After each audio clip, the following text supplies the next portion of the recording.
Everyone is very welcome to this afternoon to this Cinemagic virtual festival event, and we are really delighted to welcome Ros Little to the festival. Yeah, I'm really happy to be here. Thank you, and to everybody else that's here as well, thanks so much for joining us. And the great thing is you can all enjoy this from the comfort of your own home, so sit back and enjoy, and we hope that it'll be an insightful session for you to find out more about costume design in the film and television, and we will be talking a little bit about the theatre industry as well. Going back to the very start of your career, where did you study costume? I studied at Edinburgh College of Arts. I went there with no particular plan to get into costume design, but I was always really interested in fabrics and sewing. I started sewing things when I was really small, and I was interested in printing and things at school. So I always thought it'd be something in the fabric line, though I hadn't really thought about working in the theatre or TV at all. So in your instance, how did you go across or go about finding employment then once you did graduate? Well, when I graduated, the first job I had was actually with Scottish Youth Theatre. I'd actually heard about it through my brother, who was keen on drama and was talking about this Scottish Youth Theatre residential course. And I thought, might as well send them a letter and see. It's always worth trying. And they invited me to come and be the assistant costume designer. And then about a week before this job was to begin, they suddenly said, actually, you can be the costume designer. The costume designer had obviously dropped out, and I'd never had a professional job before. So I have to say it was pretty hair-raising, and there was a few nightmares along the way, but it was a baptism of fire. After that calmed down, I had to think, where will I find work? And I was fortunate actually in Scotland that there weren't many people training. So again, I wrote to all the reps, and luckily people offered me jobs. They were, menial things to start with. And I think you've got to expect that just take anything that's going to get you through the door. The first job was dressing somebody for quick changes in a theatre in Dundee. And I thought, I've never done this before, but I'll just get my foot in the door there somehow.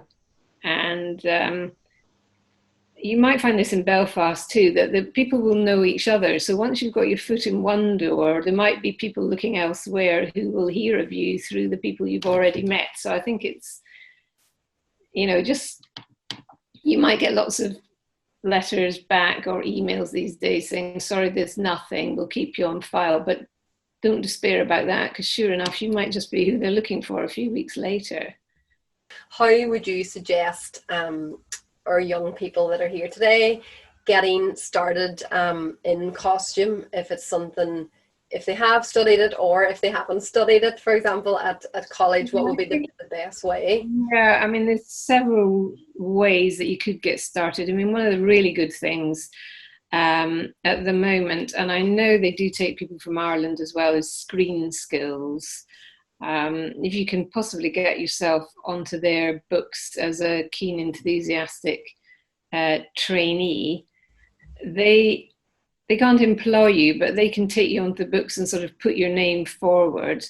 And lots of TV productions, they have an arrangement with Screen Skills. The productions have put money into the Screen Skills training budget, and they sort of get people back from Screen Skills. So there's almost always, there's a sort of obligation to take somebody from Screen Skills. So it's a very good way to go. And I think from what Claire's told me, there's something similar in Ireland, but I know that the Screen Skills in the UK also take people from Ireland, because I did speak to somebody last year about a job.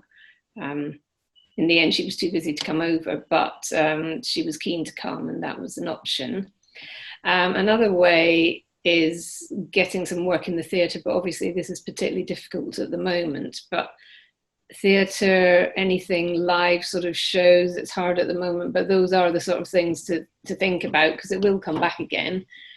Another option could be to get some sort of making type work, or perhaps costumier work. And again, this is difficult at the moment, but it's something to think about. Quite often people who've trained and worked at places like Angels in London. They start at the bottom, they work their way up a bit, and they learn a huge amount about period costumes, how they work, they meet people, and if after a few years they want to become an assistant, they're highly sought after because of their knowledge. So that's another thing to think about a bit further down the line. But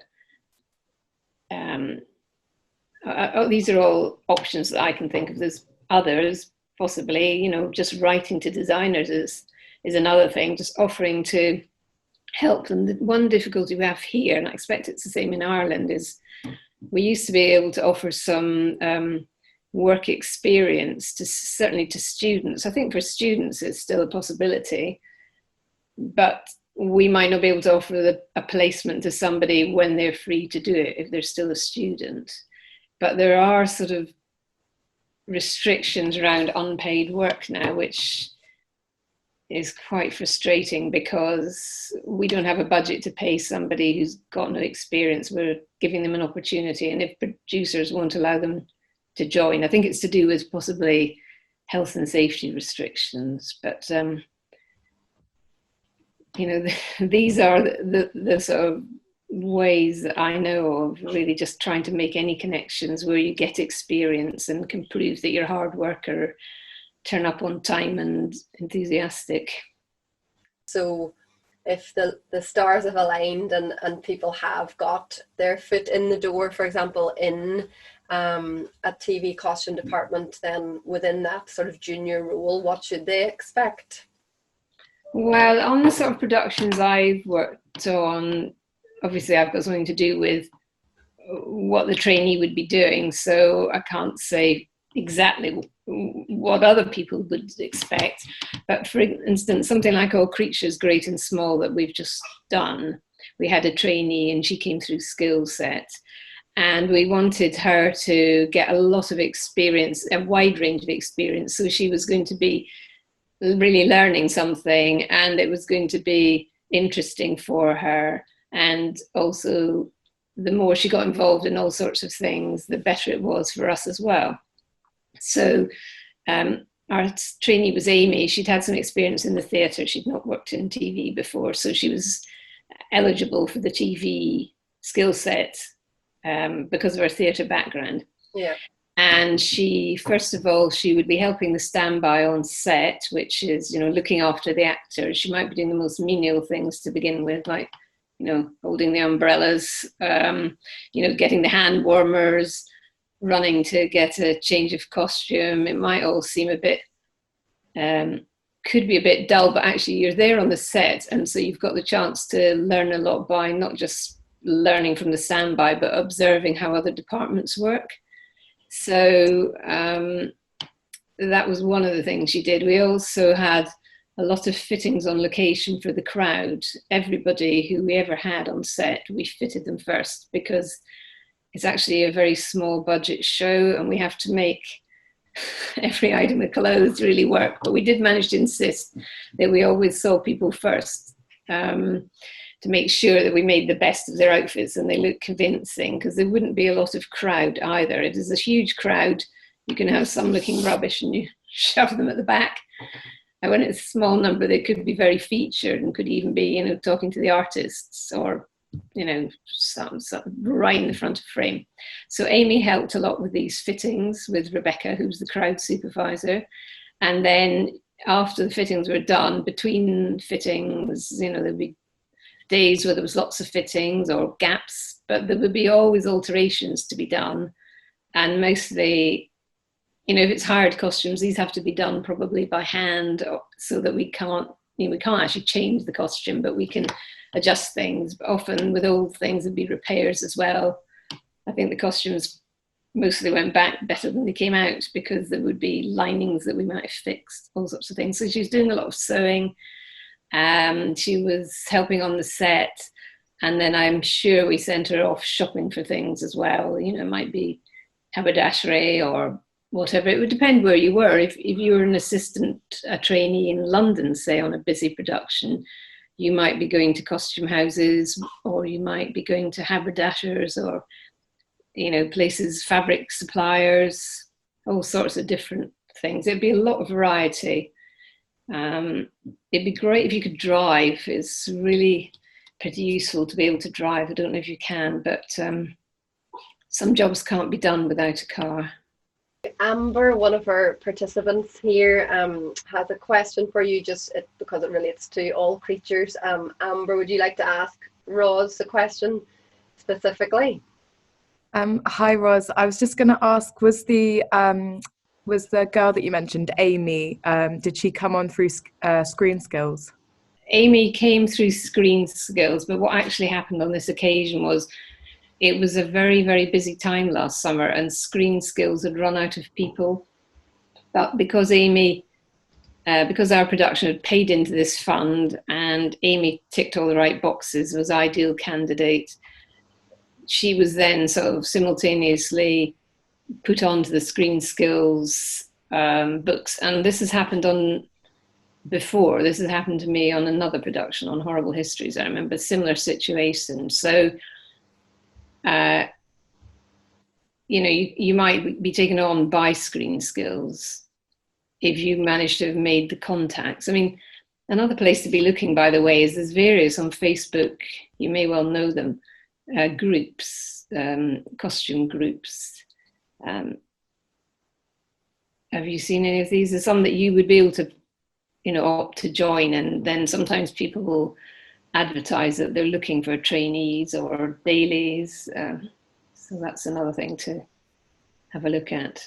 What other roles are there within a costume department? Well, obviously it varies with the production. If it was something like, say, All Creatures, for an example, that's a fairly small team. So in the team there would be me, the costume supervisor, and my supervisor was Jo Beattie, who's an extremely experienced person. She also designs things sometimes, but you're looking for somebody very, very experienced with a lot of knowledge of other roles and a lot of experience of dealing with directors and actors and difficult people.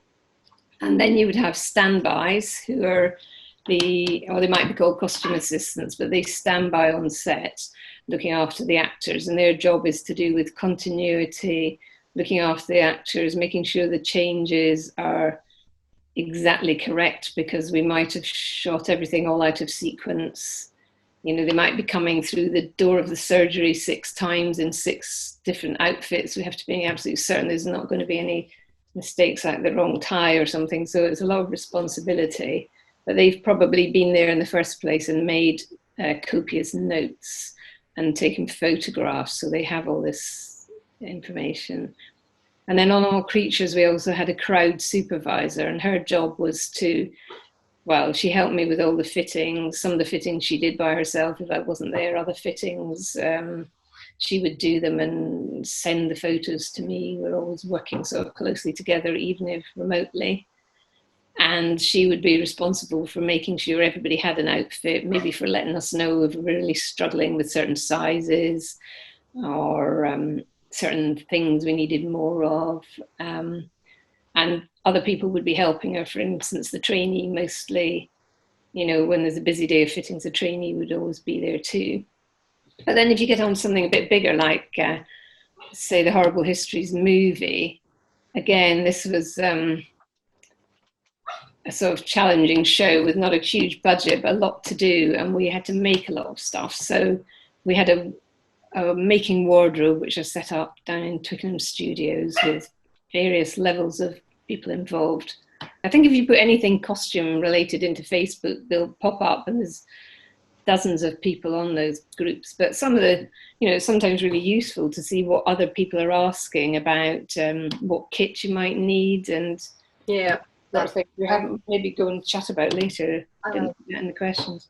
I was wondering if, do you have to stay authentic to the materials available in the time, like if you're designing a period drama, like Horrible History movie and stuff like that? Yeah, well, what we did with, say, something like Horrible Histories, the movie, which was all Romans, and I've done other Roman things, is those Roman tunics would be woolen, but that would be no use to us because we were going to have to dye everything. And as you know, possibly Horrible Histories is full of people getting covered in mud and poo and all sorts of things. So actually I would find fabrics that, you know, might look like wool, have the rough texture. A lot of fabrics were bought from Whaley's. I don't know if you know Whaley's, but they're a supplier up in Bradford who supply natural fabrics, and we dyed all the things. And so you're trying to create the period look, the look of the weight of the fabric, without necessarily using the correct fabric. And other times, I mean, some of it was slightly far-fetched. Somebody like Kim Cattrall was wearing silks and things that were much finer than really existed, but it's also part of the whole, you know, thing of it being a drama. We have to suspend belief to an extent, so that to differentiate between the different, you know, classes and so on. So yeah, it's a bit of both. It's a lot of, you know, behind the scenes magic. I just wanted to ask, do you think you have to go to uni and do costume design there? Or do you think you'd be okay just getting like a lot of experience and figuring out things from there?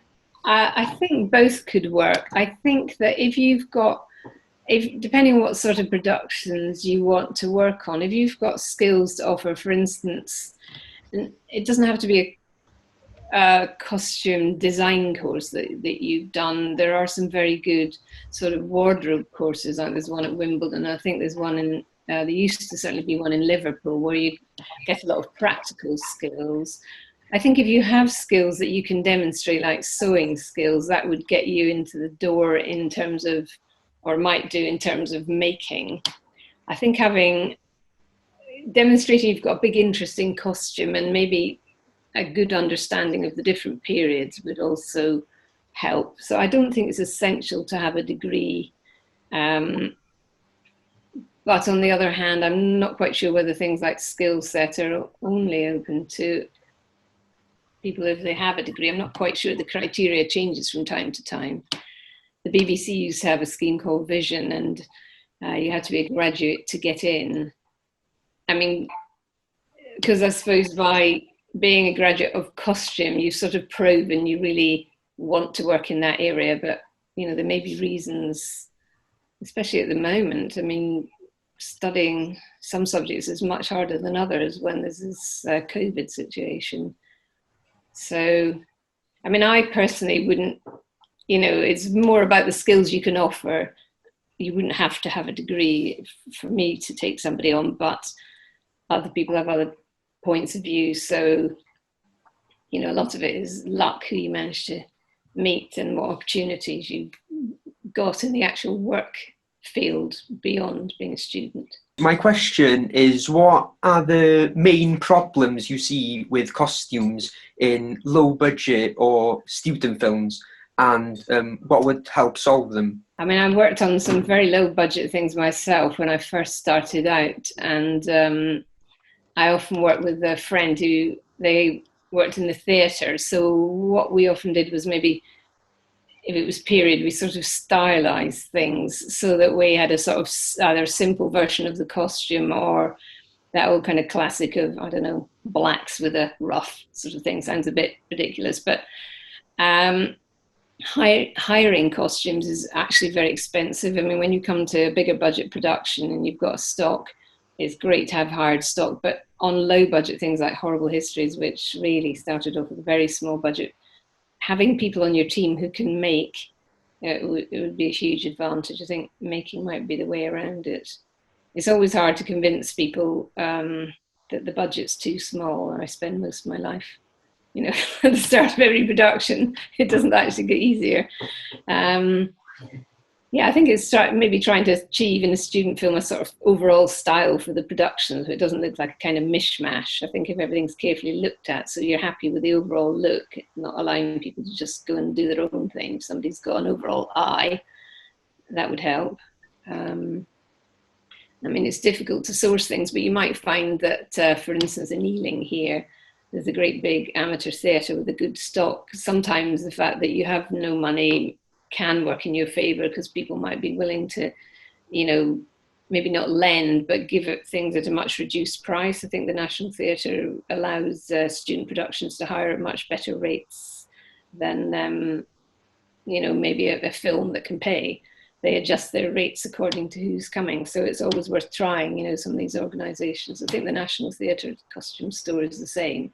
What was it that sparked your interest in costume in the first place? You know, were you a teenager? Were you in your early 20s? Like, when did you really feel passionate about working in costume?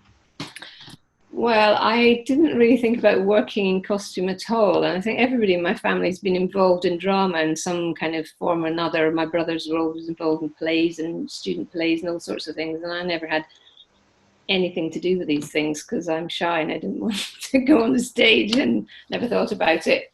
I think it was actually when I started to think, well, what am I going to do? It's all very well doing costume. In fact, at art college, I was making puppets and all sorts of things. I'd kind of gone off on a bit of a tangent, much to the frustration of some of the lecturers who thought this was crazy. But when I actually started working on my first production was when I really realised the absolute, you know, magic of working on a collaborative production. And though I am quite shy, obviously I don't have to be in front of the camera, and I like working with people. So that, you know, I like the collaborative effort and the sort of challenge of the whole thing. And so that's what I've always done. But it was actually, you know, probably lots of other people have worked on, I mean, a lot of art colleges are linked with drama courses nowadays. And so you'd have that opportunity to find out whether you did or didn't like working with actors. I mean, the reverse could happen. Somebody could think that this is what they'd love to do and then realise actors are a pain in the neck and, you know, change their mind. So, but yeah, I didn't really decide I wanted to work in costume till I worked on that first youth theatre production. Just going to ask as well, how is it in terms of getting work outside of the UK, for example? Have you worked abroad? And what are the challenges then if you are commissioned for a production that's abroad? Yeah, well, I've worked abroad a lot. I've probably done about 20 productions abroad, I think. But almost all of them were a UK-based production that had decided to film abroad. I have done something for a channel in America, it was the Bible, and they had their own way of looking at things, but they were actually very, very nice. But they were working with a UK production team. I think you'd be unlikely, especially to start with, to get a job on a production that was based abroad. For instance, I've worked in Hungary on a quite a long production. It's The Last Kingdom, but it was a UK production company who set it up, and they're working with a Hungarian facility company. So the idea was normally they'd get their sort of heads of department, like, you know, the production designer, the makeup, costume. You might have one, possibly two people that you already knew who might or might not be from the UK. I mean, I've taken somebody from Malta to Hungary because I knew she was very good at the job and willing to travel. Some other people I knew weren't available or, you know, had restrictions, home restrictions that prevented them from traveling. So you're more likely to be with a UK production that's filming abroad. How far in advance do you get your brief, and like how long do you tend to have to actually produce the goods before, you know, filming commences? And does that change from? Yeah, I mean, there's never enough time. I mean, something like, for instance, All Creatures, it was fortunate that these are clothes that you can hire. Most of the clothes are hired. Certain things had to be made for duplicates, and more will be made probably in the future if it happens again. But I mean, I began on the production, I had 5 weeks or just over 5 weeks prep. It's really not very much at all, because probably by the last week you're actually up on the location and stuff has to get there. So, I mean, in an ideal world, I was fortunate. I was still on another production, but I split my prep slightly. So I had a week off coming up anyway. So I started earlier so I could get on with research and things. But time is really tight. On something like The Last Kingdom, the very first series, we had to start from scratch. Masses had to be made, and we had about 10 or 11 weeks. Again, it was a small amount of time, and casting, they're always holding out for the very best actors they can get. All Creatures was a perfect example where they'd actually got the main cast before we started work. They had it in place, it was sensible, but it's not always sensible. So sometimes some really key person is coming in very late, which means, for example, you could be filming in Yorkshire, but I'd have to go back to London to fit people. And that was an ongoing thing, which is why I try to make sure I've got an absolute tried and trusted supervisor, because I'm not there and they've got to be totally able to, you know, run the thing. But time is always tight. And the prep is ongoing. You don't, unlike a theatre play, you'd get it ready, and, you know, it'd be a huge rush, maybe lots of all-nighters and things for the deadline, but then perhaps it's done. Whereas with TV, especially now, it was less so in the past. With all the things that speed things up, such as the internet, it's actually sort of made the work harder, because in the past you might have enough time to have everything on the truck and there in Leeds or whatever. Now they think, well, we changed that last night, you know, didn't you know? You know, somebody changes something, but they haven't given us the time to realize the change, and so you have to maybe try and put things in reverse again. It is difficult. And also, what was not the case a few years ago and is absolutely common now is there's a lot of layers of sort of executive producers and people, which you've probably heard about all this, but there'll be commissioners and executives and all sorts of people who want to have their say or feel they must have their say. And some are more knowledgeable than others. Some have odd ideas that conflict with other people's ideas. It's quite a balancing act, keeping people happy and still trying to be able to stick to the, you know, stick to somehow get your own way without them thinking that they perhaps got their way, but it's difficult. What type of productions would you prefer to work on, and why? Like, given the choice, what is your preference? Well, I much prefer working on period productions. Absolutely no doubt about that. Though anything that involves a lot of making and stylizing is really, really nice, because you're setting it up to begin with. It might be a small budget, for instance, Hetty Feathers, say, but that everything had to be made from the start, because I don't know if any of you've seen it. You might have done when you're a bit younger. It came out about 5-6 years ago. But it's a Victorian children's institution. You know, it's like an orphanage, really. And so there had to be uniforms. We needed a lot of time to make all that, because there was no way they could think, this is the producers, that they could just pop round to Angels or somewhere and there would be all these uniforms hanging there. So we had a nice long period in order to get it all right and make samples. We needed children as models, so I actually contacted my daughter's old school and managed to go and try some uniforms on some 11-year-olds to kind of get an idea of sizes. Mind you, they then promised that the cast would all be no older than 12, and they started coming as 14.5 and 15 once they got to the cast. So sometimes you think you're getting ahead, and then, you know, things have changed. But yeah, a nice long prep period where you can actually think straight rather than having to just, you know, firefight is always best, and it's far more creative. And also people tend to, a modern production is difficult because with all these other people who have their own point of view, and the actors as well, everybody's got an idea of what say a school teacher would wear. You know, they've all got different pictures in their heads. And so that in itself can come difficult, because there's, you know, just people's different ideas and politics. You know, what is a modern costume? It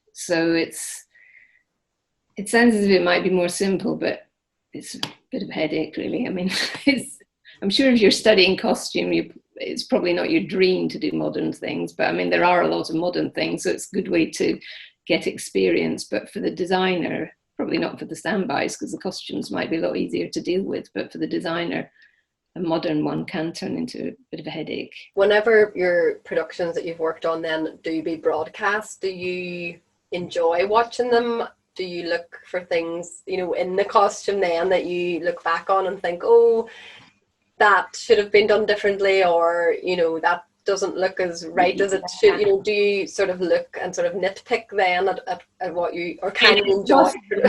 I mean, I'm always there during all of the filming, and I was watching All Creatures about 2 weeks ago, and I suddenly saw these big boots up on the table, but they were modern boots. They looked convincing. They were very practical boots, sort of brogue boots that Siegfried and Tristan both had boots on.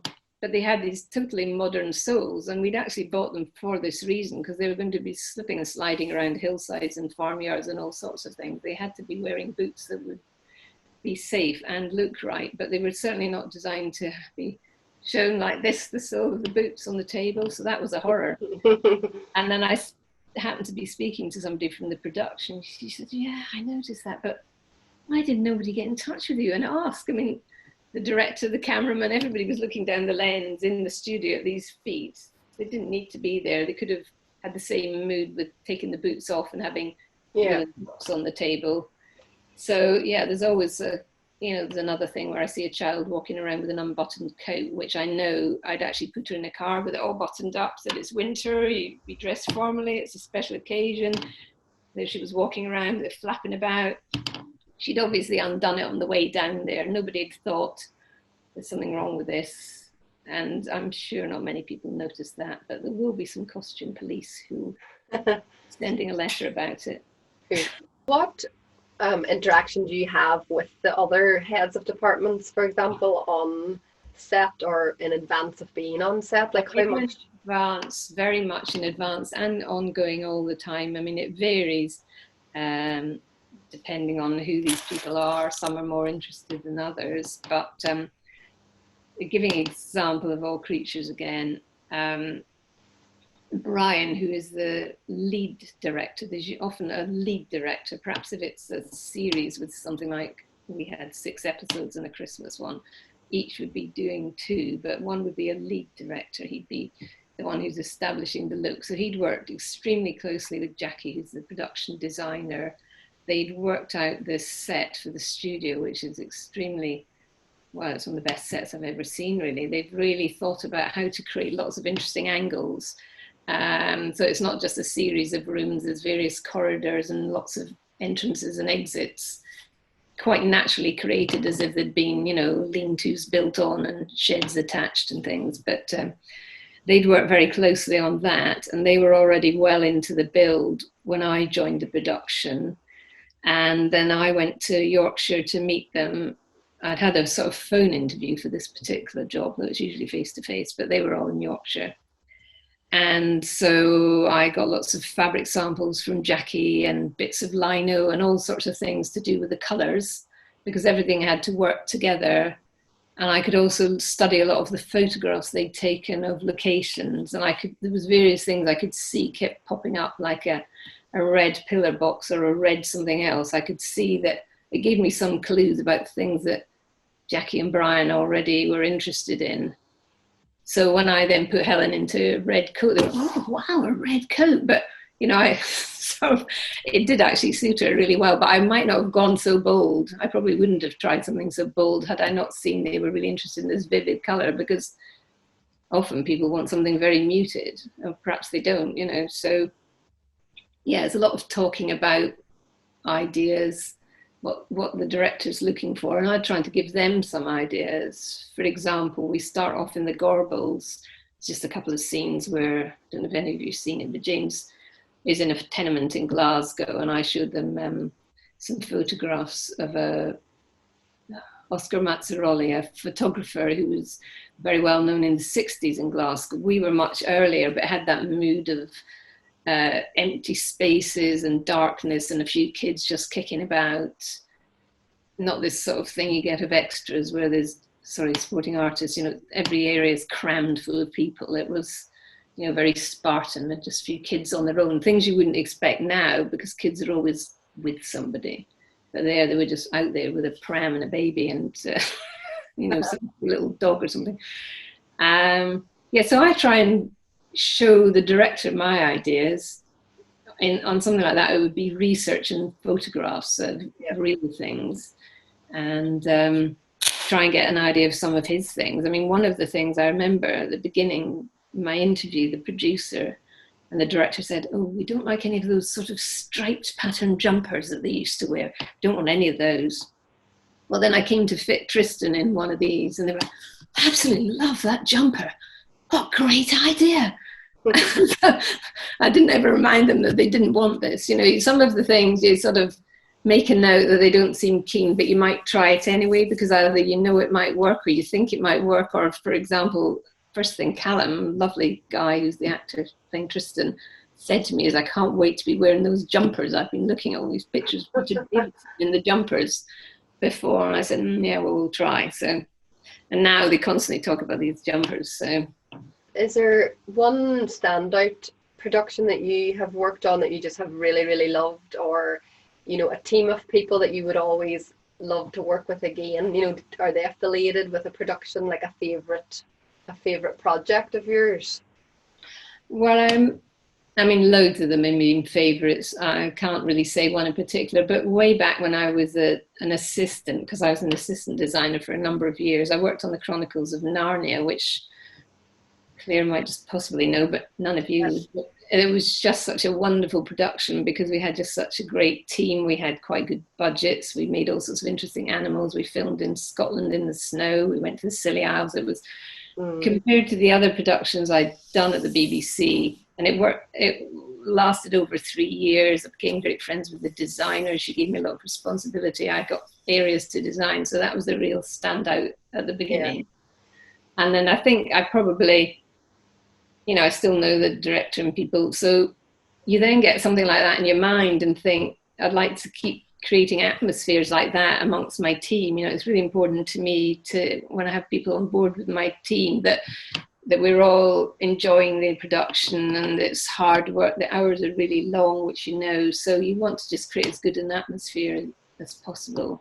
And that's actually really lovely to hear. It's about creating an atmosphere for people to work in, that you want to be able to have that, or give that enjoyment, that they're happy in their work wherever that may be, if it's on set or pre-production. It's having that, you know, that's you want to find people to work with who are going to give you a bit of responsibility, not too much. I mean, obviously to begin with, you might be responsible for cleaning the boots, but I would always, and so would my colleagues who work with me a lot, try and give people something like cleaning the boots, but also doing some research or something. Try and give people some interesting things to do so they feel they've got a contribution to make, because they definitely do, and lots of, you know, one head's, you know, not enough. So yeah, I mean, it doesn't always work. Sometimes you get somebody comes along who's, you know, a bit of an operator, but, you know, largely try and create a nice sort of atmosphere that makes the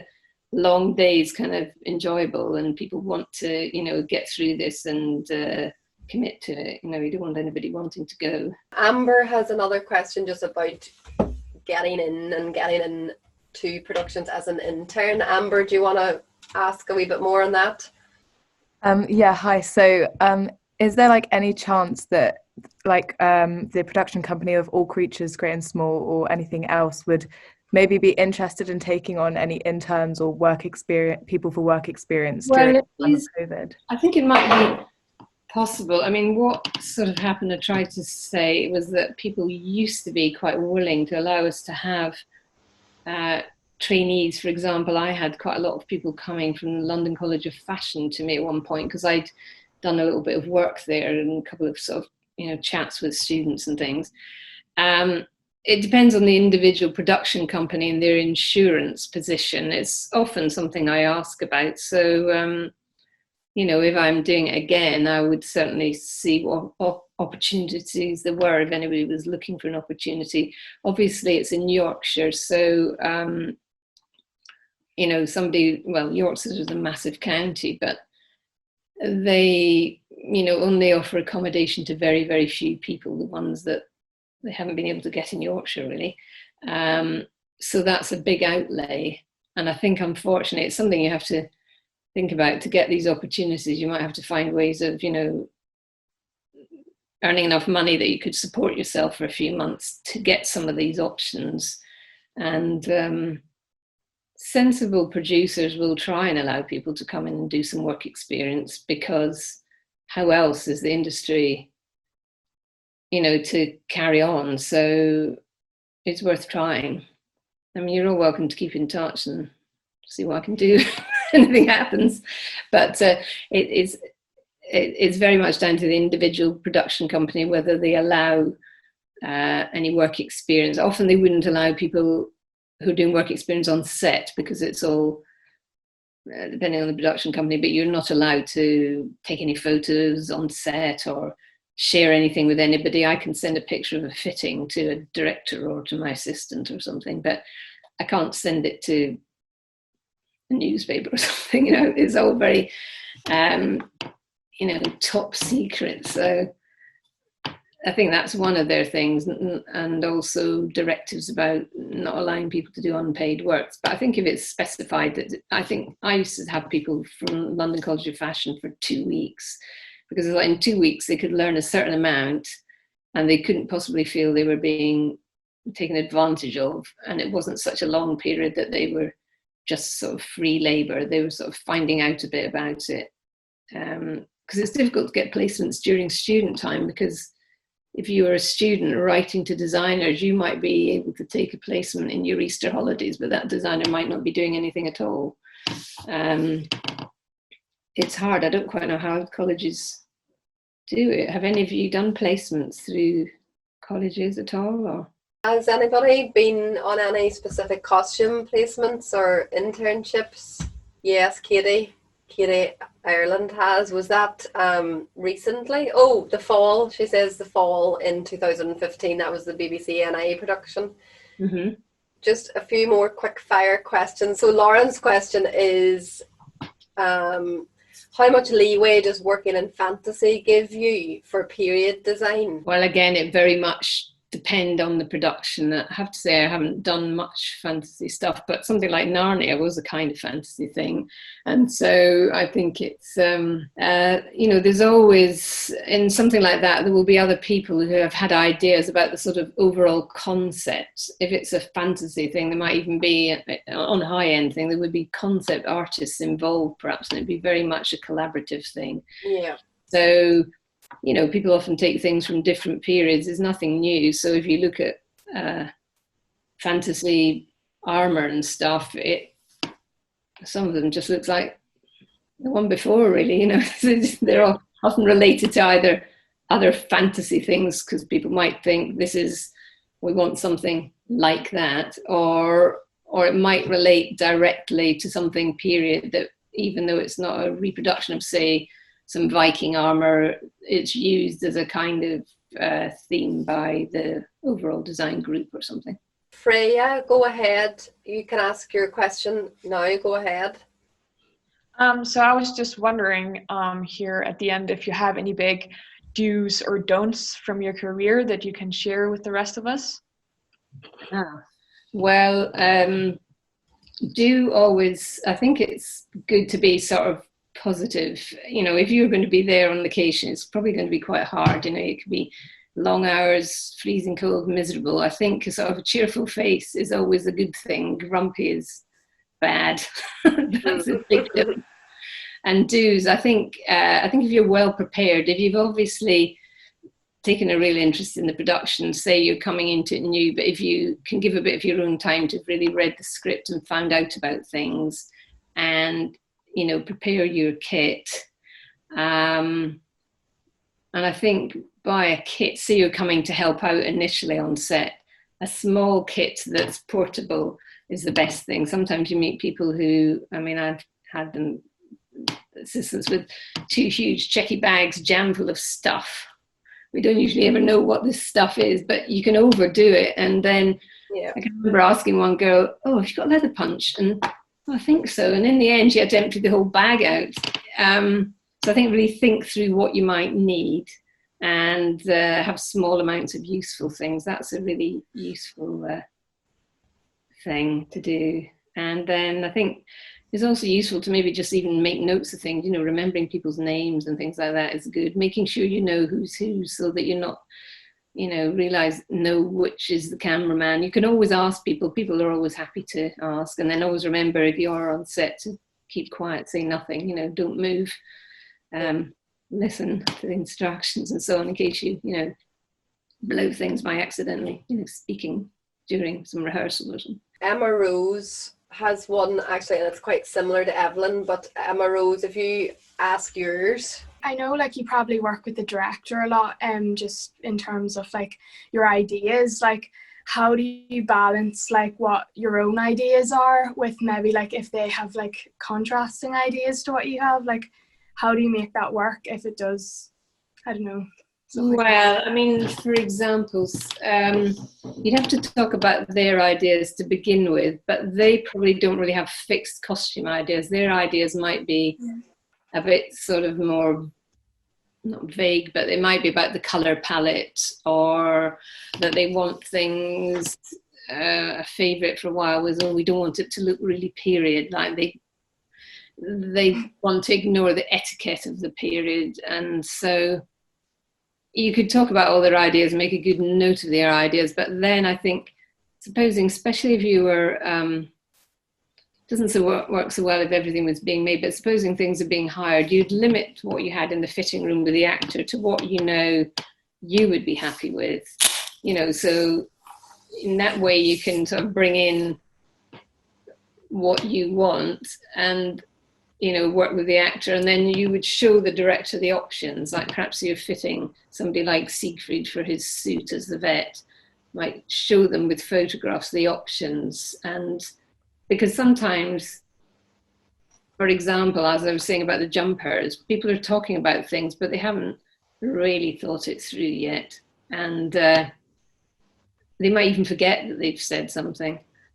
I find that's happened before. So I think you've got to make a note of all these ideas. The other question there was a wee bit similar, but actually, Evelyn, go ahead there, just because I suppose, am I right in thinking, is that what you were sort of pointing at as well? Yeah, more so. Do you find it's more like doing creative stuff, or is it more like research and planning and organising and that kind of thing?